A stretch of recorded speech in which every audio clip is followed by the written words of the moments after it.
मित्रांनो, लक्षवेध इन्स्टिट्यूटच्या चॅनलला व्हिजिट केल्याबद्दल धन्यवाद. लक्षवेध इन्स्टिट्यूट चॅनलला जरूर सबस्क्राइब करा. नमस्कार. 7 मार्ग, 7 different ways to grow your business that I am going to present. So I need your help, I need your support, because it will be a very action packed, power packed, motivational capsule of 15-20 minutes. Are you with me? Yes. Fantastic. So according to me, there are these 7 different ways through which you can grow your business. First of all, I would like to ask a simple questions. यशस्वी उद्योजक नेमका काय करतो? What is the exact role of a successful entrepreneur? Can anybody tell me what is the exact role of any successful entrepreneur? Anybody? Yes? Taking risk? Yes, अजून? Creating ideas, जो तो 50 है अपने, हर दिन 50 आइडिया आता है साला अपने pass. So according to me, a successful entrepreneur is the person who takes a risk, absolutely right, financial risk, but he takes a risk for a reason. And the reason is तो आर्थिक जोखीम घेऊन व्यवसायाचा आदर्श व्यवसायात रूपांतर करतो आणि व्यवसायाचा विकास करतो. So he takes risk to build organization. He takes risk because he wants to grow his business.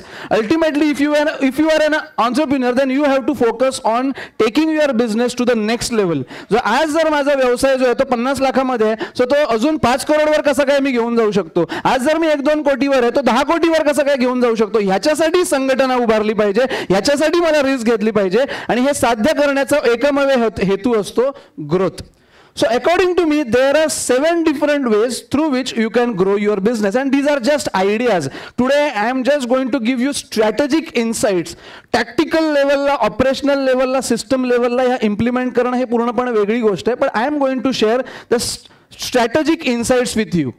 Let us start with the first idea, a simple idea. Number 1, that is ग्राहकांची संख्या वाढवा, that is increase your customer base. मित्रांनो, मी आतापर्यंत ज्या उद्योजकांबरोबर काम करतो हे सगळे लघु उद्योजक असतात, आणि हे लघु उद्योजक एका कुठल्या तरी तांत्रिक विषयामध्ये त्यांचा एक्सपर्टीज असतो, आणि त्याच्यामुळे त्या विशिष्ट एक्सपर्टाईजला अनुसरून ते आपला व्यवसाय सुरू करतात. व्यवसाय सुरू झाल्यानंतर वर्ड ऑफ माउथमुळे, त्यांच्या पर्सनल कॉन्टॅक्ट्समुळे, त्यांच्या पर्सनल क्रेडिबिलिटीमुळे, त्यांच्या पर्सनल जे काही सर्कलमधले लोक असतात त्याच्यामुळे एका विशिष्ट लेवलपर्यंत व्यवसाय येतो, आणि एका विशिष्ट लेवलला व्यवसाय आल्यानंतर तो तिकडेच राहतो. कारण though they are doing business, but they are not focusing on sales and marketing. According to me, जर आपण बिझनेस मध्ये आहोत आणि आपल्याला आपला बिझनेस वाढवायचा असेल, and if your business is into the growth stage, then you have to focus on one thing single mindedly, and that is sales and marketing. पण मी असं बघतो कित्येक उद्योजक जो आहेत त्यांना सेल्स बद्दल काहीच नॉलेज नसतं. Sales process, sales plan, marketing pipeline कशा प्रकारे आपल्या बिझनेस मध्ये इम्प्लिमेंट केली पाहिजे याच्याबद्दल त्यांना काडीचंही ज्ञान नसतं, आणि त्यांचा जो बिझनेस आहे तो वर्ड ऑफ माउथवर चाललेला असतो. 100% of the business is coming through word of mouth. म्हणजेच राम भरोसे हिंदू हॉटेल प्रमाणे यांची अवस्था असते. If you take one example, if I would like to give you one example, आणि हेच एक्झाम्पल मी प्रत्येक 7 स्ट्रॅटेजिक इन्साइट्सना पुढे कंटिन्यू करेन. सपोज एखादा रेस्टॉरंट आहे, आणि त्या रेस्टॉरंटचा जो बिझनेस आहे एका विशिष्ट लेवलपर्यंत आलाय. काही विशिष्ट मंडळी त्या रेस्टॉरंटमध्ये येत असतात दुपारच्या जेवणासाठी, रात्रीच्या जेवणासाठी, आणि तो व्यवसायाला, त्या रेस्टॉरंटचा बिझनेस जो आहे तो वाढवायचा आहे. So ultimately that restaurant owner should actually work on sales process and marketing process. Maybe त्या रेस्टॉरंटने त्यांच्या जवळपासच्या वेगवेगळ्या एरियामध्ये त्याचं मेन्यू कार्ड डिस्ट्रीब्यूट केलं पाहिजे, त्याची एक पोझिशनिंग केली पाहिजे, त्याचं एक नाव केलं पाहिजे, विजिबिलिटी, क्रेडिबिलिटी, आउटरीच या स्ट्रॅटेजीजवर त्यांनी काम केलं पाहिजे, so that they can attract maximum people. As simple as that. एक एक्झाम्पल द्यायचं झालं तर आमचे प्रशिक्षणार्थी होते. He was into interior designing, आणि त्यांचं वर्षाला जवळपास बिझनेस 50 लाखापर्यंत होत होता. Technically he was a qualified interior designer, आणि त्याच्यामुळे जो काही बिझनेस यायचा तो त्यांचं कामांना बघून वर्ड ऑफ माउथनं येत होता. आमच्या लक्षवेध इंटरमिजिएटमध्ये ते जॉईन झाले, आणि लक्षवेध इंटरमिजिएटमध्ये आल्यानंतर पहिल्यांदा त्यांना असं कळलं की मार्केटिंगसाठी आपल्याला प्रोएक्टिव्ह एफर्ट्स घ्यायला लागतात. पहिल्यांदा त्यांना असं कळलं की सेल्ससाठी we need to go out and approach people. आणि त्यांना एक आम्ही 28 दिवसांचं मार्केटिंग प्रोजेक्ट दिलं. आमच्या इंटरमिजिएटची काही मंडळी इकडे बसले, त्यांना देखील ह्याचा चमत्कार माहिती आहेत. Within 28 days I gave him a particular target regarding marketing, आणि मित्रांनो त्या एका महिन्यामध्ये he got the work orders worth 50 lakh rupees. म्हणजे एका वर्षभरामध्ये जेवढा धंदा ते करत होते तेवढा धंदा त्यांना फक्त एका महिन्यामध्ये मिळाला, जस्ट फोकस्ड ऑन मार्केटिंग. पण ह्याच्यासाठी तुम्हाला तुमचे जे ऑपरेशनल टेक्निकल गोष्टी आहेत त्या डेलिगेट करायला लागतात आणि सेल्सवर फोकस करायला लागतो. That is a simple first idea, increase the number of customers. Second strategic insight is very simple, उत्पादन व सेवांची संख्या वाढवा. So increase your product and services. मित्रांनो, एका विशिष्ट भौगोलिक रिजनमध्ये सपोज तुमचं बसताना आता चांगलं बांधलं गेलेलं आहे आणि एका भौगोलिक रिजनमध्ये तुमच्या कस्टमर बेसमध्ये एक चांगली क्रेडिबिलिटी निर्माण झालेली, you have a good considerably good customer base and now you want to grow your business. So त्यावेळेला एक सिंपल गोष्ट तुम्ही करू शकता, तुमच्या प्रोडक्ट आणि सर्व्हिसला अनुसरून तुम्ही जी गरज तुमच्या ग्राहकांची पूर्ण करताय त्या गरजेला अनुसरूनच अशा कोणत्या गरजा आहेत ज्या तुम्ही पूर्ण केल्या तर तुमचे ग्राहक तुमच्याकडनंच ते प्रोडक्ट आणि सर्व्हिसेस घेतील. As simple as that. I would like to give you example here of one of our participants called Ajay Mhatre, ज्यांची कंपनी आहे AM सर्व्हिसेस. आय थिंक आज मॅडम तुम्ही इकडे आलात. ते अशा बिझनेसमध्ये ज्याच्यामध्ये थिएटर्सना प्रोजेक्शन करण्यासाठी जे बल्ब लागतात, ते बल्ब सप्लाय करायचं त्यांचं काम होतं. इनिशियली ते मॅन्युफॅक्चरिंग करायचे. नाव सगळ्यांना माहिती आहे की world is moving towards the digital, अरे अजय म्हात्रे पण आलेत, world is moving towards the digital age. आणि त्यांचं जेव्हा मॅन्युफॅक्चरिंग होत होतं ते सगळं ॲनालॉग पद्धतीचं होतं आणि त्यांना कळत होतं की हे डिजिटलचे हे जे वारे व्हायला लागले त्याच्यासाठी मॅन्युफॅक्चरिंग कॅपेबिलिटी आपल्याकडे नाही आहे. आणि त्याच्यामुळे त्यांना इम्पोर्ट करायला लागायला लागले. ओसरम नावाची एक कंपनी आहे, त्याच्याद्वारे ते इम्पोर्ट करून बल्ब जे डिजिटल सेगमेंटचे होते ते करायला लागले. One day he met me and he asked की बाबा असं असं होतंय, माहिती नाही फ्युचरमध्ये काय होणार आहे, industry is going to disrupt, मी काय केलं पाहिजे. नाव त्यांचे जे सगळे क्लायंट आहेत सगळे थिएटर्स आहेत, you know all over India theatres आहेत. मी त्यांना एकदम सिंपल सांगितलं की तुम्ही सगळ्या क्लायंट्सना जाऊन भेटा आणि एक सिंपल प्रश्न विचारा की तुमच्या थिएटरला अनुसरून अशा कोणत्या गरजा असतात ज्या जर आम्ही पूर्ण केल्या तर ते प्रोडक्ट आणि सर्व्हिसेस तुम्हाला आमच्याकडनं घ्यायला आवडतील. Simple one question, which are your other needs which you need regularly but if we fulfil those needs you would like to buy the products and services from us. हा simple प्रश्न त्यांनी विचारला. I think 1-2 महिने वेगवेगळ्या क्लायंट्सना विचारला. आणि मित्रांनो, आज अशी परिस्थिती आहे, आज एका सिंगल स्क्रीन थिएटरचं मल्टिप्लेक्समध्ये टर्नकी सोल्युशनचं रूपांतरण करण्याचं संपूर्ण बिझनेस आज त्यांचा आहे. So today not only he supplies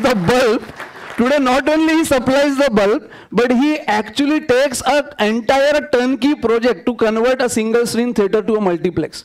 So आज ते ती जी स्क्रीन असते ती स्क्रीन प्रोव्हाइड करायचं काम करतात. आज ते 3D सिनेमा येतात त्याचे चष्मे द्यायचं काम करतात. अकॉस्टिकचे जे काही पॅनल्स वगैरे असतात ते द्यायचं काम करतात. लाईट्स, चेअर्स, सगळ्या गोष्टी ज्या थिएटरला लागतात त्या देतात. So ultimately he not only survived during this turbulent era of transformation from analog to digital, but he is thriving today, multiplying his business. Am I right, Ajay Mhatre? तुम्ही त्यांना जाऊन विचारू देखील शकता सेशन संपल्यानंतर. थर्ड स्ट्रॅटेजिक इन्साइट इज भौगोलिक क्षेत्र वाढवा. मगाचं जर एक्झाम्पल द्यायचं झालं, मगाचं आपण रेस्टॉरंटचं एक्झाम्पल देत होतो, तर रेस्टॉरंटचं जर एक्झाम्पल द्यायचं झालं तर सपोज रेस्टॉरंट आहे आणि त्या रेस्टॉरंटला एक्झिस्टिंग क्लायंट बेस खूप चांगला आहे. So what they can do is they can increase the number of products. May be ते एक चॅट काउंटर बाहेर ओपन करू शकतात, मे बी ते मॉर्निंग किंवा इव्हनिंग स्नॅक्स सुरू करू शकतात, मे बी एक फास्ट फूडचं काउंटर ते सुरू करू शकतात, मे बी त्यांच्यात रेस्टॉरंटमध्येच एक पानवाल्याचं एक छोटा काउंटर ते सुरू करू शकतात, कारण जेवल्यानंतर पान तर लागणारच आहे प्रत्येकाला. And that can be a premium paanwala. सांगायचा मुद्दा हा आहे की एक सिंपल आयडिया की एक्झिस्टिंग क्लायंट आहे, एक्झिस्टिंग क्लायंटला अजून अशा कोणत्या गोष्टी लागतात जर त्या मी प्रोव्हाइड केल्या तर त्याला माझ्याकडनंच घ्यायला आवडतील. थर्ड स्ट्रॅटेजिक इन्साइट इज भौगोलिक क्षेत्र वाढवा. सो एका जॉग्राफिकल एरियामध्ये यू हॅव पेनेट्रेटेड व्हेरी वेल. तुम्ही एका मे बी मुंबई असेल, महाराष्ट्र असेल, जो काय तुमचं एक्झिस्टिंग जॉग्राफिकल सेगमेंट आहे त्याच्यामध्ये तुम्ही चांगलं जबरदस्त पेनेट्रेट केलंय आणि तुम्हाला असं जाणवतंय की अजून एक असं एक रिजन आहे, जॉग्राफिकल रिजन आहे, जिकडे आपण जे प्रोडक्ट आणि सर्व्हिस प्रोव्हाइड करतो त्याला अनुसरून प्रचंड मागणी आहे पण आपण तिकडे पोहोचत नाही आहोत. If you want to multiply your business, simple thing to do is go and penetrate in that geographical location. मित्रांनो, फक्त ह्याच्यासाठी एक महत्त्वाची गोष्ट लागते and that is a strong management system. You need to have a very strong management system. You cannot grow horizontally if your systems are not powerful. बरेचशे कंपन्या horizontal expansion करायला बघतात पण त्या कन्सॉलिडेट अजून झालेले नसतात, त्यांची मॅनेजमेंट सिस्टम अजून तेवढी पॉवरफुल नसते आणि ते अत्यंत वाईटरित्या आपटतात. सो इकडे मॅनेजमेंट सिस्टम, ऑर्गनायझेशन बिल्डिंग हे अत्यंत महत्त्वाचे असे विषय आहेत. परत एकदा रेस्टॉरंटचं जर उदाहरण द्यायचं झालं तर आमचेच पार्टिसिपंट आहेत ज्यांनी एक जवळजवळ 10 वर्षापूर्वी त्यांनी एक स्वतःचं रेस्टॉरंट सुरू केलं आणि त्या रेस्टॉरंटचं नाव आहे प्रसाद द फूड डिवाइन. मित्रांनो, एक रेस्टॉरंट खूप चांगल्या प्रकारे त्यांचं चाललं होतं डोंबिवलीला. अँड वेन ही जॉईन लक्षवेधच्या त्या प्रवासामध्ये ते जेव्हा चालू झाले, त्यांनी त्यांची एक रेस्टॉरंटची जी सिस्टम आहे, मॅनेजमेंटची जी पद्धत आहे, ती एकदम पॉवरफुल करून टाकली. He completely got out of the counter and the technical things of the day to day restaurant activities. मित्रांनो, आज मला सांगायला अत्यंत आनंद वाटतो, गेल्या महिन्यात जानेवारीमध्ये ही ओपन्ड ही 6th रेस्टॉरंट, 6वं रेस्टॉरंट त्यांनी सुरू केलं. सो आज त्यांचं डोंबिवलीला रेस्टॉरंट आहे, कल्याण ईस्ट, कल्याण वेस्ट, बदलापूर, उल्हासनगर आणि लेटेस्ट जे आहे restaurant he started in Mulund. आणि तुम्ही त्या रेस्टॉरंटमध्ये जाऊ शकता, तुम्हाला ते कुठल्याही काउंटरवर बसलेले दिसणार नाहीत. उद्योजक असा व्यक्ती असतो, तो आर्थिक जोखीम घेतो, व्यवसायाचं उत्कृष्ट व्यवसायामध्ये रूपांतर करतो आणि विकासाचा मार्ग मोकळा करतो. So that is what he is focusing on. अजून पण तुम्ही ऐकलं असेल, बाबू वडापाव नाव ऐकलंय कोणी? बाबू वडापाव. मित्रांनो, मला सांगायला अत्यंत आनंद वाटतो, मी पार्ले टिळक विद्यालयामध्ये शिकलोय. 1ली पासून 10वी पर्यंत जर मी वडापाव जर खाल्ला असेल तर तो होता बाबू वडापाव. आमच्या शाळेमध्ये 50 वर्षांपेक्षा जास्त वर्ष एकच काउंटर, फक्त आमच्या शाळेचं काउंटर घेऊन काम करत होते. आणि लक्षवेधमध्ये आल्यानंतर पहिल्यांदा त्यांना असं जाणवलं की आपल्याला या शाळेच्या बाहेर देखील पडलं पाहिजे. आणि त्यांनी लक्षवेधमध्ये आल्यानंतर पुढच्या 3 ते 6 महिन्यामध्ये टोटल 3 आउटलेट चालू केले. आणि झालं असं, त्याच दरम्यान तुम्हाला माहिती असेल, कुर्ल्यामध्ये एका रेस्टॉरंटमध्ये एका सिलेंडरचा स्फोट झाला होता. आणि त्यावेळेला त्यांना शाळेद्वारे अशी सूचना आली की you have to shut down this particular kitchen which is there in our school, कारण हे शाळेमध्ये हे अशा प्रकारचे धंदे आपण चालवू शकत नाही. आणि मित्रांनो, त्याच्यानंतर जेव्हा ते मला भेटले, त्यांनी सांगितलं की देवाच्या कृपेने मी तुमचा कोर्स केला आणि 3 आउटलेट ऑलरेडी सुरू केले होते, नाहीतर मला रातोरात माझा धंदा जो आहे ना तो बंद करून टाकायला लागला असता. So today Babu vada pav has got 3-4 more outlets today. त्याचबरोबर पार्लेश्वर वडापाव पण नाव ऐकलं असेल. पार्लेश्वर पार्ल्यापुरतं मर्यादित होतं, पण आज तुम्ही बघत असाल दादरच्या स्टेशनच्या समोर वेस्टला ईस्टला दोन्ही ठिकाणी तुम्हाला पार्लेश्वर वडापाव बघायला मिळेल. So this is called as geographical expansion. So भौगोलिक क्षेत्र वाढवा. Number 4th, am I making sense to you so far? Please tell me yes or no. These are simple strategic insights which I am sharing with you. Number 4, उत्पादन व सेवा खरेदीची पुनरावृत्ती वाढवा. पुनरावृत्ती. एकदा क्लायंट आपल्याकडे आला तो एकदाच नाही यायला पाहिजे, तो रिपीटेडली आपल्याकडे येत राहायला पाहिजे. एकदा आला तर परत असं काहीतरी निमित्त मिळायला पाहिजे की तो परत येतोय, परत काहीतरी निमित्त काढून परत यायला पाहिजे. So he should come back to you again and again and again. So what you can do so that your client can come back to you again and again. These are the simple strategic insights. माझ्या मते एक simple गोष्ट कॅडबरीने केली आपल्याला. कॅडबरीने सगळ्यात आधी लहान मुलांना सगळ्यांना कॅडबरी खायला घातली. त्याच्यानंतर त्यांनी वेगवेगळे ओकेजन्स बघितले. त्यांनी बघितलं की भारतामध्ये सण भरपूर असतात आणि प्रत्येक सणामध्ये आहे ना आपल्याला मिठाई लागते, कुछ मीठा हो जाए. आणि त्यांनी असं दाखवलं की मिठाईमध्ये मे बी विष असू शकतं, प्रॉब्लेम असू शकतं, तर त्यापेक्षा तुम्ही सेलिब्रेशन्स तुम्हाला माहिती असेल सेलिब्रेशन नावाचं त्यांचं एक प्रॉडक्ट आहे. सो मग भाऊबीज असेल, दिवाळी असेल, दसरा असेल, अजून कुठला सण असेल, आज आपण जनरल स्टोअरमध्ये जातो आणि सेलिब्रेशन घेतो. So that is how what they did was they increased the number of purchase. So तुम्ही नंबर ऑफ परचेस कसं वाढवू शकता. त्यानंतर त्यांचं एक मार्केटिंग कॅम्पेन होतं शुभारंभ. शुभारंभ म्हणजे कुठल्याही गोष्टीचा शुभारंभ करायचा असेल, कोणाबरोबर दोस्ती करायची असेल, तुम्ही डेअरी मिल्क द्या and you can have the शुभारंभ. त्याचबरोबर अजून एक त्यांचं एक ॲडव्हर्टायझिंग कॅम्पेन होतं. दॅट वॉज आज 1ली तारीख आहे, तर तुम्हाला आठवतच आहे, पहिला दिवस आहे, आनंदाचा दिवस आहे, चॉकलेट खा. सो आज ते आपल्याला सांगतायत महिन्यातून एकदा खाऊ नका, सकाळी पण खा, दुपारी पण खा, रात्री पण खा, रोज चॉकलेट खा. So what they are doing is they are trying to tell us repeatedly how you can come back to us. रेस्टॉरंटचं जर उदाहरण द्यायचं झालं, परत एकदा आपण एकदा रेस्टॉरंटमध्ये जातो, पण आपल्या ग्राहकाच्या सतत संपर्कात राहून त्याला आपल्या रेस्टॉरंटमध्ये प्रवृत्त करण्यासाठी प्रोएक्टिव्ह एफर्ट्स घ्यायला लागतात. So you should have your contact management system. So if the restaurant owner is there you should have a contact management system. त्याचे तुम्ही परचेस पॅटर्न बघायला पाहिजे. हा फॅमिली बरोबर येतो का, हा बिझनेस डील्ससाठी येतो का, ह्याला घरी खायला मिळत नाही म्हणून हा येतो. प्रत्येकाचं खाण्याचं कारण वेगवेगळं आहे. So what you can do is you can identify the reason and you can give some offers to them so they can come back to you again and again and again. Are you with me? So this is the 4th strategic insight. Number 5th is उत्पादन व सेवेची किंमत वाढवा. And this is not easy. जर तुम्हाला grow व्हायचं आहे, आता तुम्ही एखाद्या प्रोडक्टची किंमत जर 10,000 घेताय, तोच प्रोडक्ट तुम्ही 20,000ला कसं विकू शकता? एखाद्या प्रोडक्टची किंमत आज तुम्ही 1 लाख घेताय, तोच प्रोडक्ट तुम्ही उद्या 4 लाखामध्ये कसं काय विकू शकता? So how you can increase the cost? And for that 2-3 things are very important. Number 1, your product and service should go through a value addition process. So right now if you are selling a commodity, suppose तुम्ही commodity विकताय, एक वस्तू विकताय, त्या वस्तूचं रूपांतर unique product मध्ये कसं काय करू शकाल? त्या युनिक प्रोडक्टला तुम्ही एक ब्रँड कसा काय बनवू शकाल? त्याची एक पोझिशनिंग कशी मार्केटमध्ये करू शकाल? So that can happen through value addition process.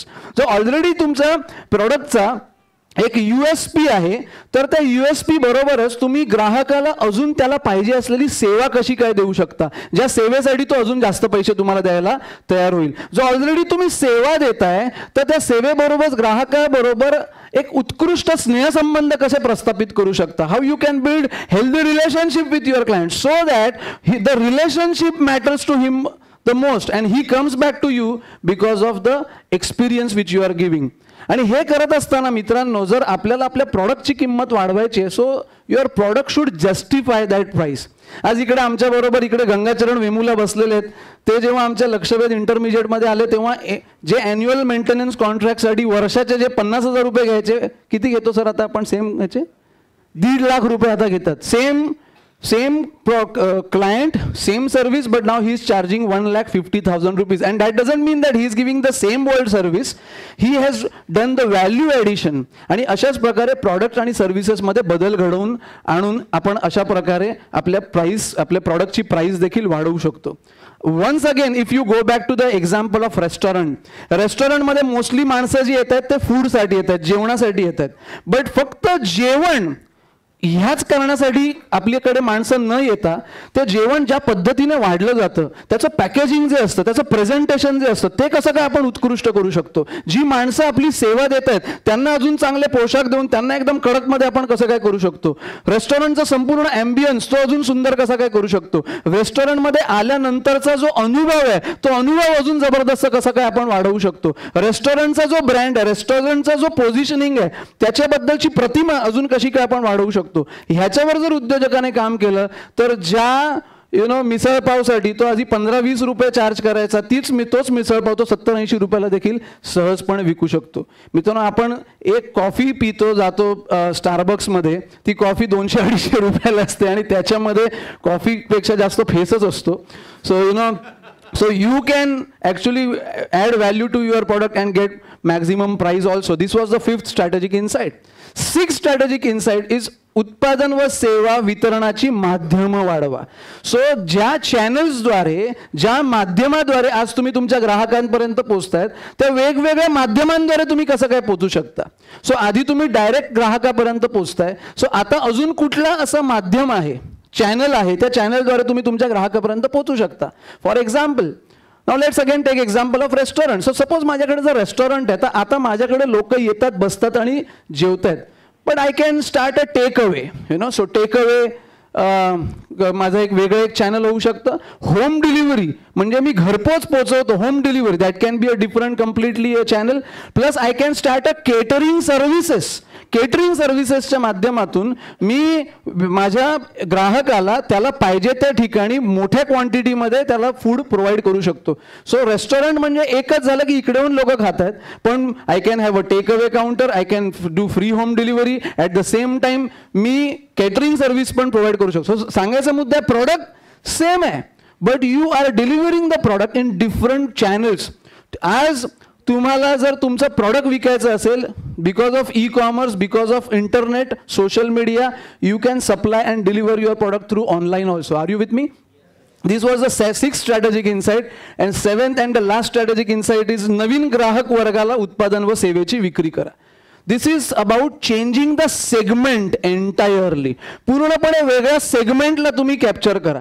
एका विशिष्ट सेगमेंटला आता तुम्ही प्रोडक्ट आणि सर्व्हिसेस देतायत, पण हाच प्रोडक्ट आणि सर्व्हिस बहुतेक असा कुठला तरी एक अनटॅप्ड सेगमेंट आहे ज्याचा मी विचारच केला नाही. त्या सेगमेंटला पण ह्या प्रोडक्टची गरज आहे, ह्या सर्व्हिसची गरज आहे, पण actually the problem is I am not able to reach towards them. For example, Maruti सगळ्यांना कार माहिती आहे. मारुती ही अशी गाडी आहे, कुठल्याही माणसाला जर पहिली गाडी जर तो त्याच्या आयुष्यात घेतो ना, ती असते मारुती. मग मारुती सुरुवातीपासून 800 असेल किंवा झेन असेल किंवा आता छोट्या गाड्यांमधली मारुती स्विफ्ट असेल. So any person boys a first car. So मारुतीचं आपल्या मनामध्ये ना एक विशिष्ट पोझिशनिंग झाले की मारुती म्हणजे स्वस्त आणि मस्त गाड्या. Please tell me yes or no.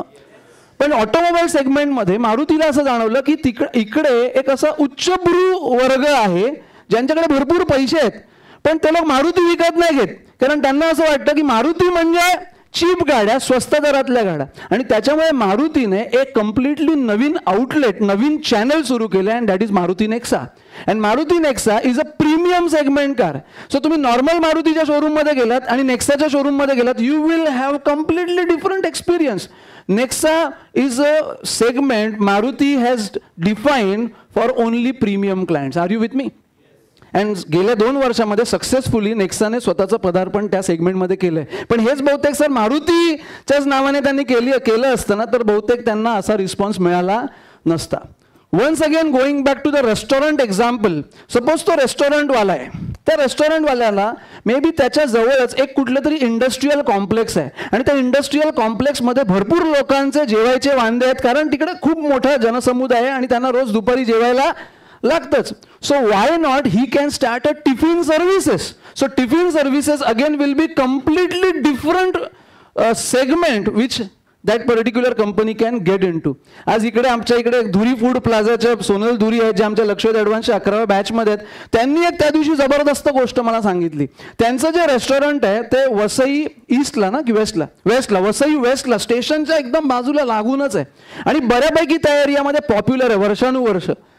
त्यांनी एक सिंपल विचार केला की इकडनं सगळ्या बाहेरगावी जायच्या ट्रेन आहेत ना, त्या वसईवरनं जातात आणि बऱ्याचशा ट्रेन इकडे थांबतात.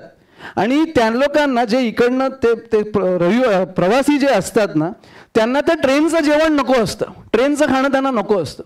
So there are travel companies who are looking for better food, quality food, tasty food, healthy food. आणि to my surprise actually she found out some travel कंपनीजनी त्यांना समोरून अप्रोच केलं आणि सांगितलं की बाबा आमचे एवढे लोक जाणार आहेत, 50-60 लोक, आणि 50-60 लोक त्या या वेळेला असतील, त्यांचे एवढे टिफिन, एवढे डिशेस जे आहेत ते तुम्ही रेडी ठेवा. She moved into a completely different segment which you never thought of. मला असं वाटत होतं की मी फक्त वसईच्याच लोकांना माझं जेवण देऊ शकते, पण by this strategy, by this insight, आता काही लोक गुजरातला चाललेत किंवा गुजरातवरनं येत आहेत आणि त्यांना धुरी फूड प्लाझाचं जेवण पोचतंय. So these are the simple ideas according to me which I had to share with you. आणि माझ्याकडे खूप कमी वेळ होता, त्याच्यामुळे एकदम हे सुपरफास्ट 7 स्ट्रॅटेजिक इन्साइट्स मी तुम्हाला दिलेले आहेत. सो परत एकदा मी रिपीट करतो, माझ्याबरोबर सगळ्यांनी बोला. फर्स्ट इज काय लिहिलंय? ग्राहकांची संख्या वाढवा. सेकंड इज उत्पादन व सेवांची संख्या वाढवा. थर्ड इज भौगोलिक क्षेत्र वाढवा. नंबर 4 इज उत्पादन व सेवा खरेदीची पुनरावृत्ती वाढवा. नंबर 5 इज उत्पादन व सेवेची किंमत वाढवा. नंबर 6 इज उत्पादन व सेवा वितरणाची माध्यमे वाढवा. अँड नंबर 7 इज नवीन ग्राहक वर्गाला उत्पादन व सेवेची विक्री करा. मित्रांनो, ह्या सगळ्या स्ट्रॅटेजीज एकाच वेळेला इम्प्लिमेंट करायला जाऊ नका. You know, take one strategy first. Because it is a strategic. Please try to understand the meaning of strategy is व्यूहरचना. सो व्यूहरचना, तुम्हाला एक डिसिजन घ्यायला लागते की what will be our strategy. आम्ही पुढची ग्रोथ करण्यासाठी काय स्ट्रॅटेजी implement करणार आहोत. There is a difference between tactics and strategy. Strategy is long term, tactic is implementation of the strategy in the form of a project. So या 7 पैकी एक कुठली तरी तुम्ही निवडा, त्याच्यावर या फायनान्शियल इयरला मे बी तुम्ही फोकस करू शकता आणि तुमचा व्यवसाय जो आहे तो वाढवू शकता. On that note, thank you very much. तुम्ही माझं हे एकदम फास्ट पेस प्रेझेंटेशन जे आहे ते ऐकलं. Thank you very much. मित्रांनो, व्हिडिओ पाहिल्याबद्दल धन्यवाद. व्हिडिओ आवडला असेल तर लाईक करा, कमेंट करा आणि असेच प्रेरणादायी व्हिडिओ पाहण्यासाठी लक्षवेध इन्स्टिट्यूटच्या चॅनलला सबस्क्राईब करा.